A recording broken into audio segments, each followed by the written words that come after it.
Hi, Kerry here from My Cloud Bookkeeping. I was recently visiting a client and they wanted to reclassify where they'd categorized some of their expenses. Now what I would typically do is go and open each of the expenses and then you change the category, save them and go on to the next one. They had a much faster way to do this, so I thought I'd share that with you today. So here we are in the sample company on the dashboard. If we pop across to expenses, we can see a list of items that are expenses that have been categorized. A lot of these have probably come from the bank feed. Now previously, if I was going to change any of these, as I mentioned, I would open them up and change them and save them again. This is so much easier. So let's scroll down. And here we have, we'll say this expense for Pam Zeitz.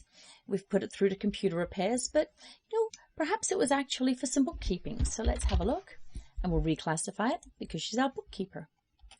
Chin's gas and oil here. We have it classified to utilities, but maybe this was for automotive. So we'll be changing that to be fuel. Do we have fuel? Yeah, automotive fuel. Very easy to do.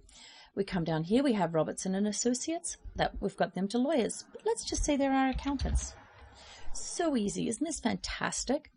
So anytime that you're wondering how to correct things, you may even want to sort it by payee because perhaps everything that you've put to, so here we go, Books by Bessie as accounting and bookkeeping, you might want to change all of those. Insurance, oh look at this one, miscellaneous. This possibly should be insurance.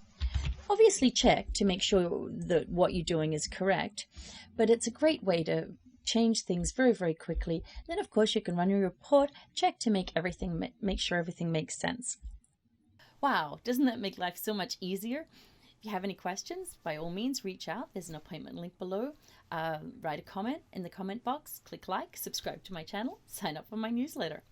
Anything else you want to know about, be sure to let me know. My next video could be for you. Cheers.